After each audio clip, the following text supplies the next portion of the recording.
Hi everyone, welcome to today's lecture which is all about periodization, specifically for the Indian athlete. So periodization is again one of the most important topics when it comes to the world of strength and conditioning, because load management to this day is one of the biggest challenges also that coaches and trainers actually face when it comes to working with athletes. When do you do what kind of training? How do you get them to peak at the right time for the competition? How do you know when to back off? How do you know when to push them? So all of these are actually within the realm of periodization. Now in today's lecture we are going to be doing things a little differently. We are not going to be looking at periodization from like a very traditional standpoint, which is anyways information that is available for all of you out there who have access to the internet or certain books and all of it. You will find plenty of information on periodization in great detail as well. But today we are going to do things a little differently because I want to help all of you understand about certain concepts when it comes to periodization that are often not looked into and often missing from many of the resources out there. And sometimes these factors also end up being the biggest decisions that have to be taken at the right time in order to make sure that your athletes are efficient and safe.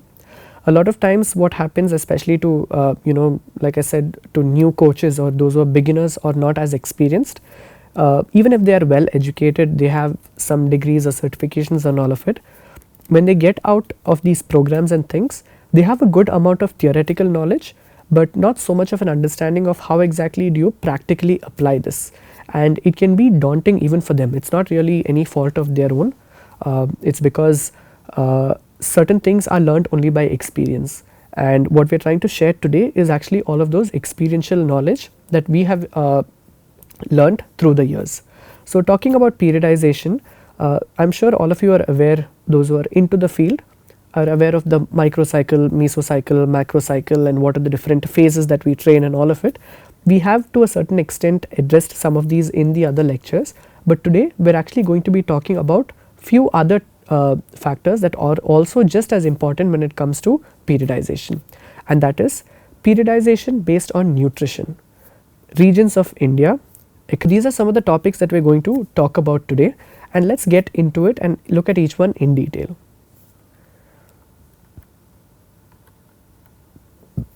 So first we have periodization based on nutrition. Now what does this mean? Well, we are talking about how different parts of whether it is India or even different parts of the world have different eating habits or food habits, and thereby how it can affect the body. Now let us consider maybe a person from North India, right? Generally they might have a more protein rich diet that is there. There might be a lot more chicken and eggs involved, a lot more dairy products involved.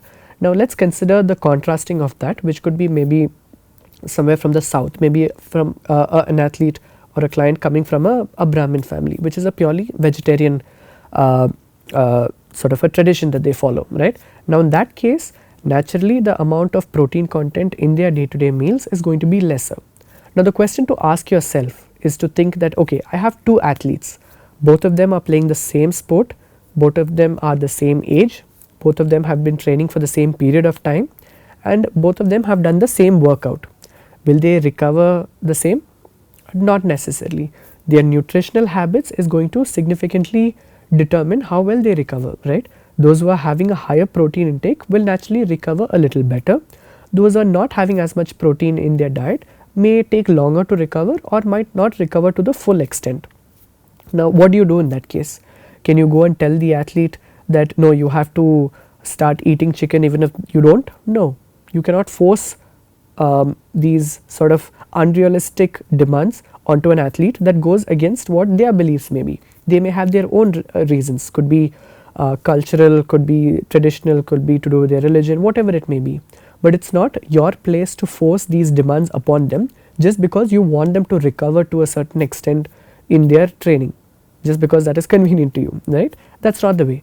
What you need to do is take this factor into consideration, adjust your training load appropriately, adjust your frequency appropriately so that you are giving more rest for the athlete accordingly so that they can recover. You need to understand that you have to take these variables into consideration and then make changes to your program rather than forcing the athlete to fit into the template that you have created. Now similar to the vegetarian versus a non-vegetarian, There could also be certain cases where certain athletes are taking supplements, certain athletes are not taking supplements. Again, recovery can be impaired depending on, or even enhanced depending on whether you're on supplements or not supplements. Now, I'm not saying that taking supplements will guarantee your recovery is better, because like I always tell all my athletes, remember that supplements, like the word suggests, is a supplement for a complete meal. It's not a replacement for it. But nonetheless, there is a time and a place for it, and if done correctly, it can definitely improve performance and also increase recovery. So if an athlete is not taking supplements, you cannot force them that no, you have to take supplements. First and foremost, giving supplementation is not even within your scope of practice, because that is for a nutritionist or a dietitian to do. You're a strength coach. You can ask them that, okay, see, supplements may help you, but I cannot prescribe anything. You can ask them to consult a doctor or a nutritionist, and they can do that, and through their guidance they can get onto supplementation. But nonetheless, if an athlete is not on supplements, or if they are not interested in taking supplements, you need to again take this variable into consideration, make the necessary changes to your training program and your frequency, so that you can make sure that the athlete is not being overtrained or they are not burning out. Again, this is a change that we need to make on our end. We cannot force the athlete to fit to our conforms or our belief systems. And once we do all of these things, we have to understand the load tolerance. We have to just observe how is their body responding to a certain training stimulus. Let's say that two athletes did a particular workout. Maybe one has a protein rich diet, other one does not have a protein rich diet. Over a period of time, one athlete might put on more muscle mass, other one might not put on as much. Now we need to understand that even on a day-to-day basis, are they able to tolerate the load? Maybe if one athlete is doing a particular workout at a certain intensity and they don't have enough protein components in their diet, are they recovering enough by the next session? If they are not recovering enough, then you need to understand that they are not able to tolerate that load. So you need to reduce the load. Maybe you might have to reduce the volume or the intensity or the frequency, all of those things, and you will have to make the necessary adjustments so that they are ready for the next session. It's not that in 1 week we want to train only the first day, right, or the first 2 days, and then the player sort of fades out by the rest of the week. No, we want them to ideally be able to train fairly consistently with sufficient breaks in between, so that they are able to recover and also perform at a decent level. So load tolerance and our observation of it is going to be very, very important as a strength and conditioning coach. Second factor to consider is the regions of India, and if you are able to understand this particular concept, you will also easily be able to apply it to the rest of the world. So regions of India, India being such a vast diverse country, we have different regions which naturally have different genetic properties associated with it, right. So we are going to take two sort of contrasting areas. One is the northeast. Now when we talk about athletes from the northeast, so what is the first physical trait that comes to mind? What do you think it is, right? So keep that image in your mind right now. I am not going to say it out right away. Now think of an athlete maybe from South India, let's say a state like Kerala. When you think about those coming from Kerala, maybe it could be a marathon runner or a sprinter or a badminton player or whatever it is coming from Kerala. How do you sort of frame a picture in mind if you had to sort of describe their physical structure? How is it, right? Now when you talk, going back to the northeast example, generally those from the northeast have strong legs, we call like tree trunks. They have strong calves, big calves, which means naturally their muscle tone or their muscle, the muscle mass is higher than what it might be maybe compared to the other athlete who is coming from Kerala. Now this is a genetic trait, it is not necessarily always a training adaptation. The reason we can say this is because even if you look at the general population of those from maybe northeast, you will notice that they generally have more muscle mass, are more well defined compared to maybe the general population of people from a state like Kerala. Now this is not because of any sort of training adaptation, it is a genetic factor. So it is their genetic qualities which is bringing about these changes in body structure, and through training we can further enhance it and see how best we can utilize that to our advantage. So in these cases, be very, very clear that you have to take these factors into consideration as well. For example, if there is a particular athlete who is from northeast, let's say a badminton player, he might be able to do, let's say maybe 500 skips into 5 sets, which is 2500 skips is a very large volume in terms of skipping. Now can you make the same can you give the same program to maybe a badminton player from Kerala? Probably not. Just because the player from Northeast is able to do it doesn't mean that the player from Kerala should be able to do it, and that is clearly because there is a very different size in terms of their calf muscles, different strength levels that exist because of these differences. So you have to understand that. You cannot say that because this athlete of mine can do 500 into 5, you also have to do the same. No, understand their genetic properties, understand where they are coming from in India, understand what is the physical structures associated with that area, and then you have to be willing to make the necessary changes to that. You also have to take the sporting history into consideration. Certain areas might be associated with certain sports, and that might bring about certain physical adaptations or certain physical preparedness in order to get into other sports. Like let's say that you have an athlete coming from a state which is where cricket, or let's say where football is very common. So when football is very common in that particular place, you can expect certain physical adaptations to come about that, because it's likely that that player also has pursued that sport even at an amateur level at some point. So if he's a former let's say footballer who is now coming into a sport like basketball, the footballer who is already used to a lot of change of direction will not have much of an issue doing that in the game of basketball, other than maybe the specific technical aspects of that, right? So this is a physical adaptation which is beneficial for the sport that they have chosen. Similarly, there could also be certain disadvantages that is there. For example, if there is an athlete who has competed in marathon events throughout their life, for them to suddenly get into a power sport might naturally be challenging, because the adaptations they have got from that, either due to their own preference or because that sport is common in their region, might not be conducive for the new sport that they have picked up. So these are also factors to consider, because sport can also sometimes be specific to certain regions of India, and understanding that this athlete has engaged in these sports because it is common to their area will help us design better programs that is more specific to them. So remember, different areas of different regions of India have different genetic qualities associated with it. It is our job to understand that and then to utilize that to our advantage, and also understand how to make the necessary changes to our program, not just in terms of the exercises but in terms of how we also regulate the overall load. Now another topic that is often very unaddressed is the economic status of an athlete. Now economic status is not something which just determines whether an athlete is able to play a sport or not. There are many of them who come from a poor economic background who still manage to train and play a particular sport. Take athlete number 1, let's say you have athlete A who is there, who comes to training, comes from a good background, good financial background, comes to training in a AC car, comes there, trains, has access to good supplementation, good training equipment, good shoes, good clothing, finishes training, immediately has the chance to go back in the same AC car, goes back to a nice 3 BHK home, stays in a AC sort of a apartment, has access to good food, nutritious food, has access to a pool to do recovery, all of these things. Now contrast to that, say you have athlete B who comes from a tough background.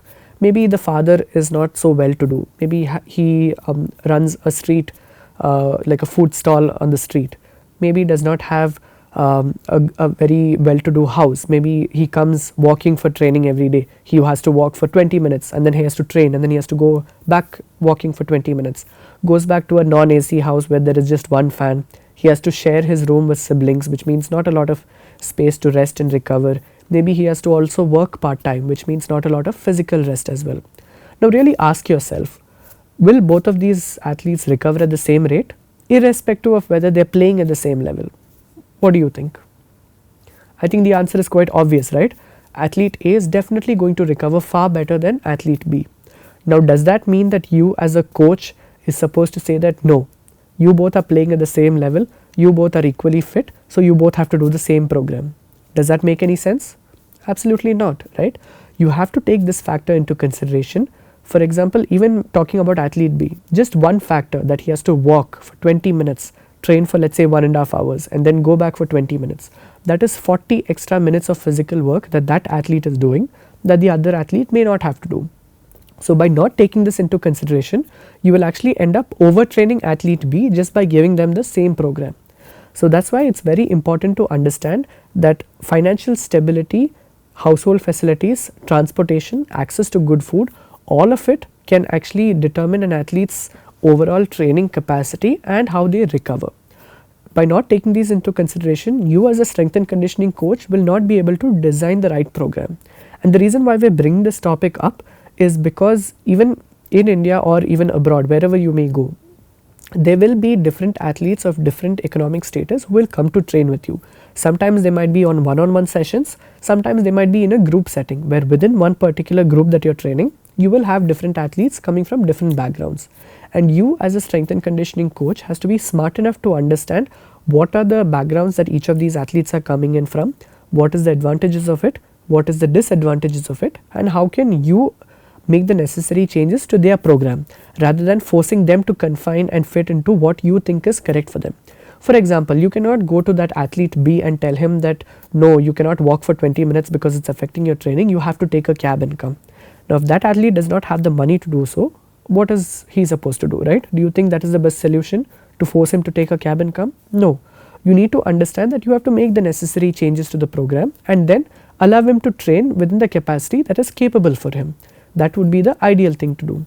And so taking this into consideration is very, very important, because these are all factors which we do not usually think about when we talk about periodization.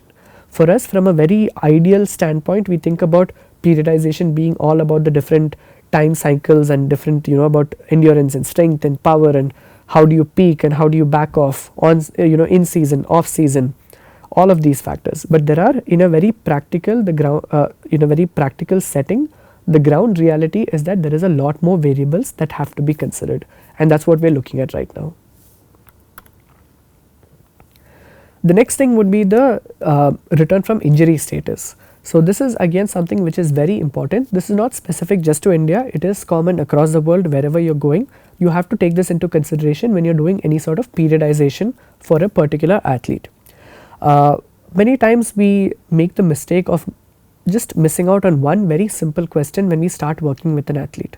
One question which could change the kind of program you create to a very large extent, and which could make which could sort of make or break the athlete. And that question is, have you been injured before? If so, what injury was it? When was the injury? Did you do any sort of rehabilitation? Did you get the injury treated? Okay. Are you cleared to train right now? Okay. What sort of treatment did you get done? Have you done a return to play protocol? Okay. Are you pain free right now? All of these are very, very valuable questions to ask an athlete before you start working with them.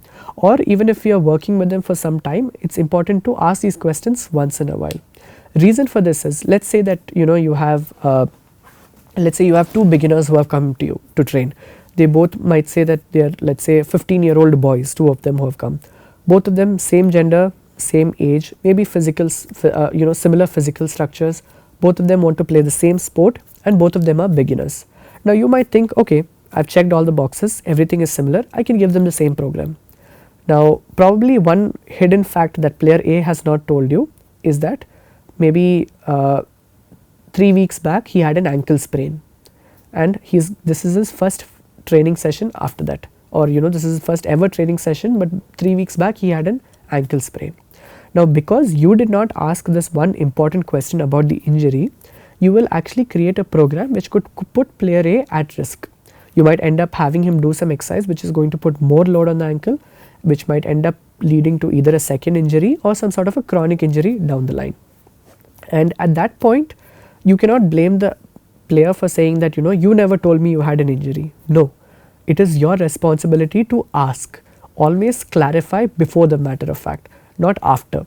It's very easy to say that once you train them for a couple of weeks and the player tells you my ankle is hurting, and then you ask, oh, what happened, and then the player tells, no, I had an ankle sprain, and then you tell, hey, why didn't you say that, you should have told me. No, it's your duty, it is up to you to do the due diligence needed right at the beginning to make sure that you have all the information needed. And injury status is a very important piece of information that you must have before you actually start working with them. So keep this in mind. Injury versus no injury can significantly determine the kind of program you create for them, can determine the kind of load that you give them. And it's also important to understand what sort of treatment they've had done. Post that treatment, have they been pain free? Have they tried doing some physical activity? Have they gone through a return to play protocol? All of these are important to ask, because sometimes even the kind of treatment they do can give you an idea of how long they might have taken to recover from it. For example, having a surgery done versus no surgery, there is going to be a difference in terms of how long it takes for you to recover from that, right? So keep this in mind. Injury status, very, very important. Injury versus no injury makes a big difference. Second thing is, let's say that, okay, you know that you've asked the right question, good job, you've done that, you found out that an athlete was injured. Next comes understanding what is the injury and what is the degree of injury. Let's say it was an ankle sprain. Was it grade 1? Was it grade 2? Was it grade 3? Was there a surgery? Was there no surgery? If there was an ankle injury, what ligaments were involved? All of these information will help you understand what would have been the recovery time for an athlete. For example, if they've had a ankle injury, let's say 3 weeks back, and it was a grade 3 ankle injury, 3 weeks is not enough time for them to recover from it fully. So you need to understand that, okay, right now I cannot make that athlete do any sort of load bearing exercises. I cannot make them do any sort of impact based exercises. Maybe I can probably spend that time better working on some other areas. Whereas if it was a grade 1 injury and it was maybe, let's say, 2 years back, then yeah, if they're pain free and if there's no loss of range of motion, if they have engaged in some sort of physical activity after that, you can say that it is safe for me to work on them, and you can continue with your program as planned. So understanding the degree of injury as well as the duration of it and when it happened and what type of injury it is will also be important to sort of take into consideration once you've confirmed that there was an injury in the past. Then we have something called the return to play protocol. So when we talk about return to play, it means that so sort of just to give you from a very base level, from a very practical orientation, and this is where that lack of communication can really affect an athlete at the end of the day. Let's say that let's do it like a case study. Okay, so we've taken an athlete, a 15-year-old boy who's a badminton player, had an ankle sprain, let's say maybe 2 months back. Okay, he had an ankle sprain. He went to a physio. Physio has diagnosed it as an injury, as an ankle sprain, has graded it as grade 1 or grade 2 or whatever it is, has done some sort of treatment, has made him do some basic rehabilitation, and now suddenly this athlete wants to immediately start training and playing. Do you think that is the right choice? If yes, why? If not, why? Remember, always ask yourself why. Best way to learn, keep questioning yourself, keep finding the answer. And so coming back to this case, what we need to understand is that the initial phase of rehabilitation is meant only to get back to day-to-day life, which means that initial rehab that he may have done with the physio may not have been enough for him to actually get back into playing a high level sport at a high intensity. It may have been only enough for him to get back to doing day-to-day activities like walking, maybe a little bit of jogging, maybe sitting, standing, climbing the stairs, only enough to do all of these activities in a pain-free manner. But does that prepare him and his body to actually get into a high impact sport like badminton? Probably not. That is where your job would probably come into play to do the return to play protocol. Here what you're doing is taking them from that pain-free deconditioned version to a pain-free conditioned version before they can actually get onto a court. So now you know that the athlete is pain-free, that is great, no loss of range of motion, good, no issues at all, but you still have to get their body ready before they can get back into the activity. And this is where many times the lack of communication between a physiotherapist and the strength and conditioning coach can lead to the player ending up with a second injury. And remember, a secondary injury most of the time ends up being more serious than the first one. So you need to really understand that when a player says, okay, I've done my rehab, it is your duty to find out what type of rehab has been done. Preferably speak to the physiotherapist directly, because the player might not be able to communicate everything as clearly as a physiotherapist might be able to do. Speak to them, understand, has there been a return to play rehab that has been done, or is it only the initial phase? A lot of times it also becomes just a simple misunderstanding where the physio thinks the SNC will do it, SNC will think that the physio has done it. Actually, nobody would have done the return to play. The player thinks my rehab is done, they get back on court, end up getting injured. Only after all of this happens do all these questions come up, and by then it's too late, because at the end of the day, because of either your negligence or someone else, some other support staff negligence, it is the player who has to suffer. So keep this in mind, it's very, very crucial, because at the end of the day, you're playing with an athlete's life, right? Nobody wants them to get injured, but sometimes it can happen because of your negligence, and that is in no ways acceptable. So keep that in mind. Whenever you're doing any sort of work with an athlete, remember that if they've had an injury, first classify as injury, no injury. If there was an injury, understand the injury. If they have recovered from the injury, understand what sort of rehab was done, and are they actually ready to return to the sport. If they are ready, then you go on with your plan that you had created. If they are not ready, customize your program so that you're actually getting them ready to do the sport before you actually allow them to step into the court or the field or the pitch. So this is very, very important when it comes to the return from injury status.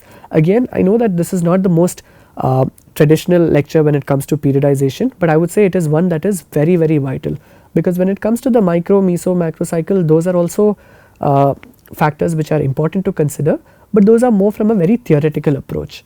These are actually the ground realities of what really happens on a day-to-day basis when you're working with people, and by taking these factors into consideration, trust me, that is what will take you from a good SNC to a great one.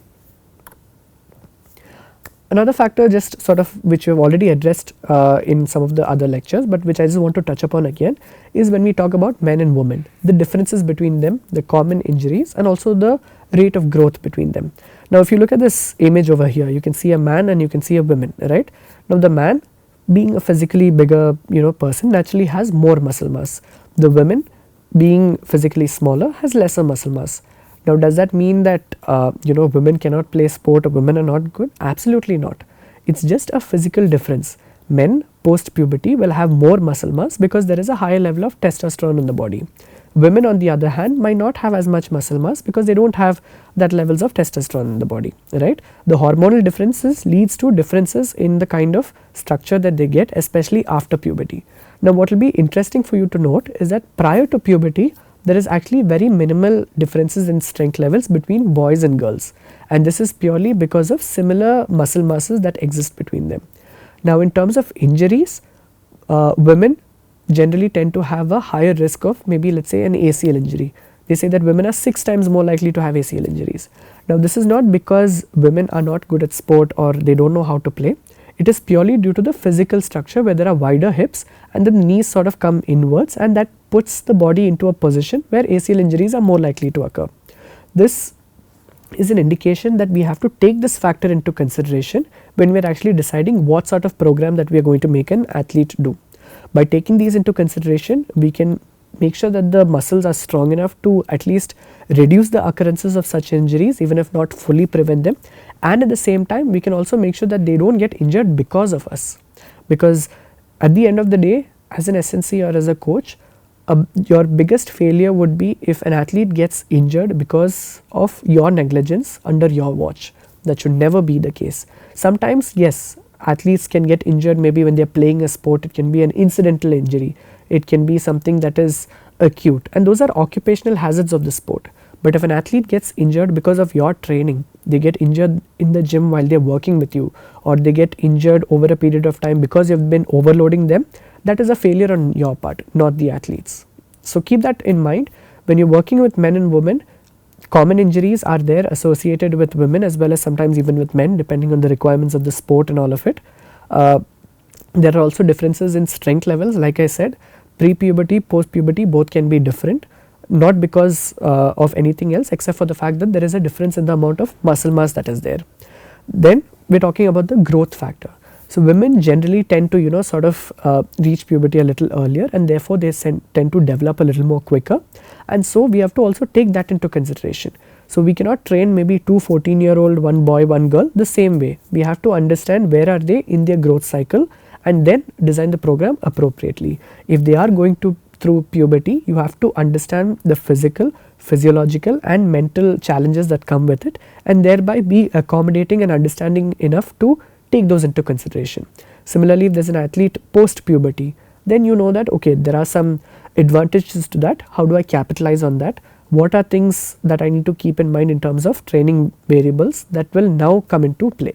So keep this in mind when working with men and women. We have addressed this, like I said, in some other lectures as well, but I just wanted to touch upon that from a periodization perspective. So yes, coming to the end of this very interesting take on periodization, specifically for the Indian athlete. But like I said, if you're able to understand it for different athletes in India, you can definitely apply to different parts of the world. First, we spoke about periodization from a nutritional standpoint, understanding their nutritional habits. Are they vegetarian, non-vegetarian? What are their eating habits like? What is the dominant part of their meal, and how this thereby affects their training and recovery, and how you need to make the changes according to that. Then we spoke about regions of India, northeast versus south. Similarly, there will be differences in central, west and north of India as well. How do you take these into considerations? Understanding the genetic factors that come about from these different regions of India, and how they will have certain advantages and disadvantages to the sport that you are training them for. Then we have the economic status, often a very unaddressed topic, but it makes a huge difference in how the athlete can train, how they can perform, how they can compete. So take these factors into consideration, understand that those from a higher economic status will have access to better facilities and thereby may have a better recovery and performance. Similarly, those who are from not such a good economic status will have their own challenges. You cannot impose your conditions upon them. You have to be more understanding. You have to take those into considerations and make the necessary changes on your end. Now, it's not to say that those coming from a lower economic status cannot become great athletes, by no means. But what we are looking at is the general trend. That's what it is. Then a very important topic, the return from injury status. Like I said, understand, are they injured, not injured? If they are injured, what is the degree of injury? If the degree of injury, once you have understood that, have they fully recovered, and are they fit enough to return to play? All of these questions being asked, not just asking the right questions, asking them at the right time is also crucial for making sure you can do best for your athlete. And then the last one is about the differences between men and women, common injuries associated with both, common tendencies that are there in terms of physical structure, differences in muscle mass and how it affects strength levels. So like I said, take all of these factors into consideration when you're working with an athlete. It will without a doubt make you a better strength and conditioning coach. Like I said, sort of to just summarize things, when you identify these different factors, it is important for you to go into it with an open mind, because it is your role to create a customized program for that athlete. That's what they have hired you for. If they just wanted a template, they can get it off the internet, or they can just do what the person next to them is doing, right? In a group setting, there will be 10 athletes working. One athlete can just follow what the other athlete is doing just because they're playing the same sport or because they're the same age. But that's not what they have hired you for. You being there as a professional is there to customize the program for that one athlete so that they are able to get the most out of it. And so your job is not to force the athlete to fit into your template of what you think an ideal program should be or what you think an ideal athlete should be. You cannot say that an ideal athlete would eat a lot of protein, so you also have to do that. An ideal athlete would probably be able to sleep in an AC room, so you also have to do that. An ideal athlete would never have an injury, so if you're injured I cannot train you. No, that's not the right way. You cannot force them to fit into your template. You need to understand where they are coming from, what is their starting point, what is their background and history, and where you want to get them to, and then make the necessary changes so that you're able to do what is best for the athlete. At the end of the day, I'm sure you want what is best for them, but irrespective of your intentions, if your actions are not being implemented in the right way, the consequences can still be quite unfavorable, is what I would say. So keep that in mind. In addition to the traditional science and concepts of periodization, which like I said, you will find enough information out there from Google and from books, and even by speaking to other strength coaches, you will get enough of it. But these 5 factors that we have discovered over what we have spoken about over here is something which you might not find anywhere else easily. So I would suggest that you pay a lot of special attention to this, because taking these variables also into consideration is what is going to separate an average coach from a great one. So I hope this has been a very helpful one, and I hope that you start immediately implementing these different concepts into your day-to-day lives as you work with athletes. And yeah, I'm really excited to see you into the next video.